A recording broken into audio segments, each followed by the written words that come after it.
Trails of Cold Steel 3 expects you to have beaten New Game Plus of Cold Steel 2. Before we go any further with a title and thumbnail like that, I know you either know exactly what it is I'm referring to, or you don't. When I say New Game Plus, I mean New Game Plus specifically.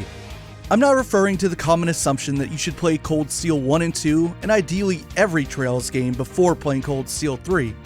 So why New Game Plus? Well, as I'm sure you've pieced together by now, Cold Steel 2 is one of a few Trails games to have content exclusive to a second playthrough. In this case, that content just so happens to be plot and lore heavy, and is some of the best content in all of the first half of the Eraponia arc. And with Trails of Cold Steel 2 releasing on PS4 today, now is the perfect time to give a PSA for those picking the game up for the first time, as well as simply fill in the blank for those that need a refresher, or just don't mind being spoiled. Okay, but why does Cold Steel 3 expect you to have experienced this incredibly missable content that some average players may have never even heard about by the time they play Cold Steel 3? Well, the cynical, real-world answer is that Falcom goofed up, in my opinion. New Game Plus exclusive content is fine when it comes in the form of something like an optional super boss or an Easter egg that adds depth to the game that's already there. Trails to Azure, for example, has an excellent super boss. So does Cold Steel 2 for that matter. Cold Steel 1 has a great New Game Plus Easter egg. But writing scenes into New Game Plus that reveal important world-building information that becomes canon to the sequel is a bit of a low blow. Also keep in mind there is no save carryover from Cold Steel 2 to 3. There never has been. That's a common misconception going around this year.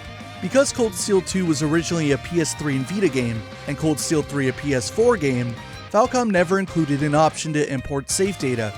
That's why I said Cold Steel 3 assumes you've played 2 on New Game Plus, even if you haven't. And it assumes that if you did, you went out of your way to collect and unlock the New Game Plus only content. It's not as though it happens automatically. You've got to go out of your way to collect a handful of items, hand them over, and know when and where you can view a secret scene at the end of the game. It's a pretty tall order to ask of someone on a second playthrough of a game that is already between 60 and 70 hours long on average. Of course, the devil's advocate response is, well, players that really care about that kind of stuff would have played New Game Plus anyway. Perhaps. I say that players' commitment and enthusiasm for the series shouldn't be tested by their willingness to dedicate an entire second playthrough immediately after their first to any given game. It's a big series. I'm happy to see so many people jumping on board, and even some crazies willing to binge game after game after game. But it's still hard to get average people to try these games, and I'm not going to expect anyone to want to play Cold Steel 2 twice in a row this summer. Falcom's creative decision-making aside, what do I mean when I say that New Game Plus content is canon to Cold Steel 3? To put it simply and without spoilers, there's a scene very early in Cold Steel 3 where Rin runs into a character from the first 2 games. In their conversation, a flashback occurs to a scene that only occurs in Cold Steel 2's New Game Plus, and only if the player went out of their way to find and trigger that scene. Without knowing what that flashback is referring to or having experienced it for yourself, my goodness does what said come as a shocking development. And finally, what exactly is this content? Stop beating around the bush and show us or tell us already? Well, I wanted to save it for last to avoid spoiling it for people who want to experience it for themselves. So at this moment, I'd suggest to only continue watching if you played Cold Steel 1 and 2, or if you just don't give a flip about spoilers. Having played Trails in the Sky's second chapter and the third, and learning a few things about a certain organization in the Trails world would also be useful. In Act 1 of Cold Steel 2 on December 1st, the player can find the first of a series of books titled The Black Records at Cornet's General Goods in the Celtic Grand Market. The contents are completely indecipherable, at first. By finding all 5 chapters of the Black Records and turning them over to Instructor Thomas, who joins the Courageous in Act 2, Rin can get the books translated. During the epilogue, Thomas will hand over the fully translated set for Rin to read.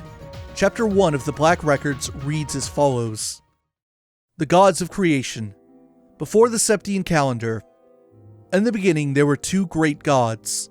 One boasted unrivaled courage, the other unparalleled fortitude. They descended from the heavens with their kin, and it was upon the dark land below that they first met. Calamity. Their opposing natures incompatible, the 2 were drawn irresistibly into battle, and thus began a struggle that shook heaven and earth. The goddess and the spirit's laments were for naught. As the land quaked, the skies were torn asunder, and the god's kin could only tremble in fear. After what seemed like an eternity, their clash came to an end. But it was an end of mutual defeat. Their power spent, the empty shells of the two celestial titans were flung into the furthest reaches of the Dark Land. All that remained were terrible. Their kin, and the great power. I won't read all 5 chapters for you here, but if you'd like to read them in their entirety, you can do so by clicking a link in the description that will take you to the Kiseki Wiki. Chapter 2 gives background detail on Zoro Agruga, the boss from Chapter 4 of Cold Steel 1, and the origin of the Crimson Calamity. Chapters 3 through 5 reveal what truly happened during the War of the Lions. What Chapter 1 is describing is a war between two Septarians that took place in the land that Erebonia now stands prior to the Septian calendar. The cast-off shells of these Septarians may sound farcical, but I guarantee that if you've played Cold Steel 1 and 2, you've already seen one of them. The giant colossus in the northern plains of the Nord Highlands. And if you'd recall, in Chapter 3 of Cold Steel 1, you had a quest that had you meet Norton, a photographer from the Imperial Chronicle in front of the Colossus. When speaking of the Colossus, Norton casually mentions that he has seen something like it in one other location, Byronia Island off the northwest shore of the Empire, about as far away as you can get from Nord within Erebonia's borders.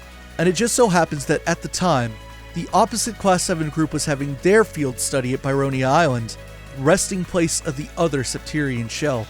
What is the great power that was left behind, and how does it relate to present times? Well, the terms Great Power and Great One each came up in Cold Steel 1 and 2.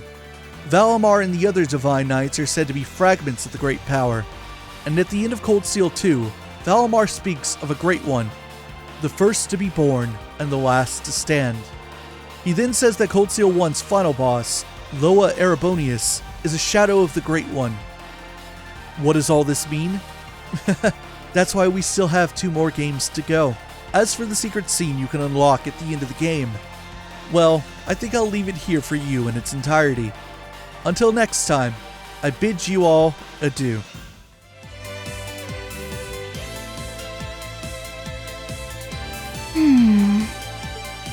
My. Who would have imagined even more marvelous mysteries still lurked within the old schoolhouse? What a delight! Why, I can hardly stop myself from heading in there to take a little peek.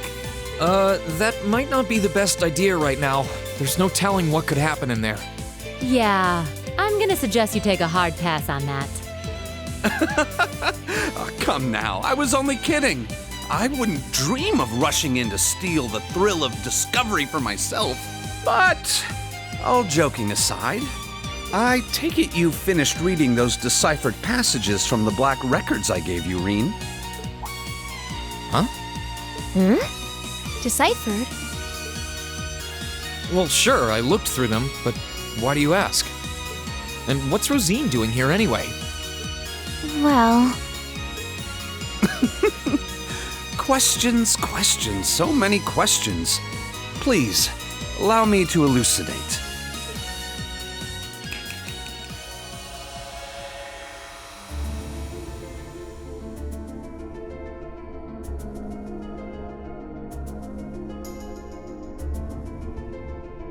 What's going on?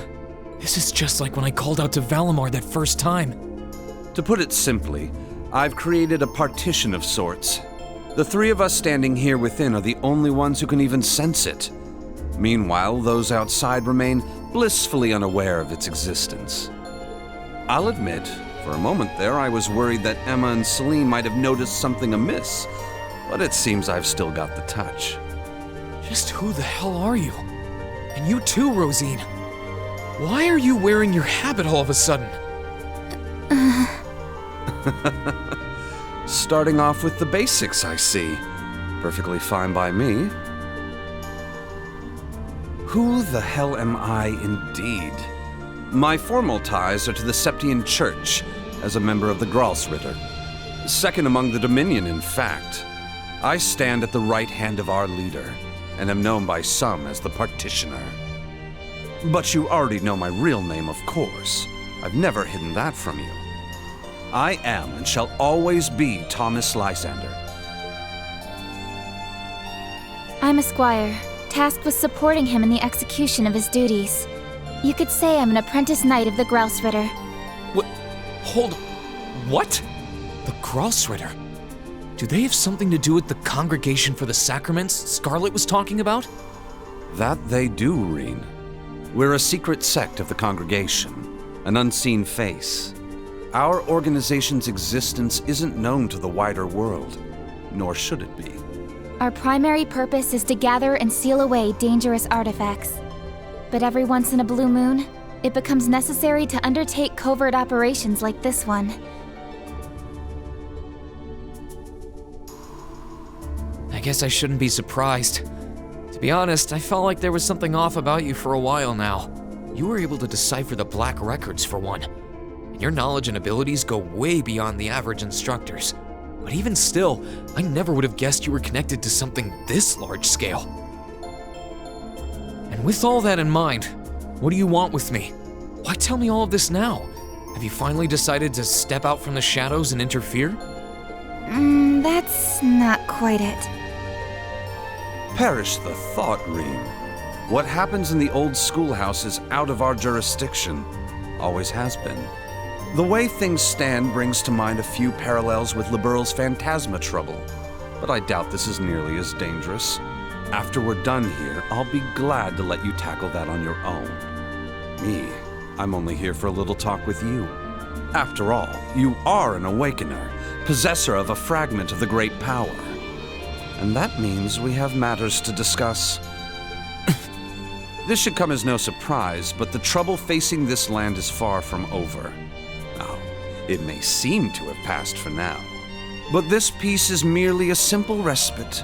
The most crucial moment stands silent in the wings, waiting to unfurl before us. The Chancellor never stops spinning his webs, and while he may have repelled Ouroboros for now, they will be back. Mark my words. And there's not a doubt in my mind that you'll have an important role to play in what's to come. That's why I thought it would be worthwhile to make a formal introduction and ask for your cooperation. So, what say you? Sir, if I may, you might want to ease him into this a little more gently. It's quite a lot to take in at once. Reen, I want you to know we're not here to scare you or to make an enemy of you. We don't mean to pressure you into a response either. For now, our intent is just to remain here and keep an eye on things. So if there's ever anything you need our help with, we're here for you. Just ask and we'll do whatever we can. Thanks, Rosine. You're right, too. This is a lot to take in at once. I'm not really sure how to respond. I guess at the very least, I can tell you're not my enemies. But by the same token, that doesn't necessarily make you my allies either. So, no promises. I understand completely, Rain. And for the time being, that's perfectly fine. But to return to an earlier topic, those black records you found are actually of particular interest as historical artifacts. As far as I can tell, their purpose was to record the true history of the Divine Knights. Given that recovering artifacts like those is our job, well, if you happen to find any more, do pass them along to us, would you? I'll give you transcripts of everything I can decipher, of course. Given what you've read so far, I'm sure you must be curious. I'll give it some thought.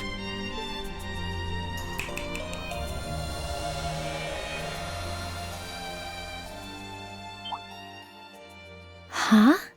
Huh? Huh? What just happened? Huh? Well, do take care, everyone. I'll be praying for you. Of course you will.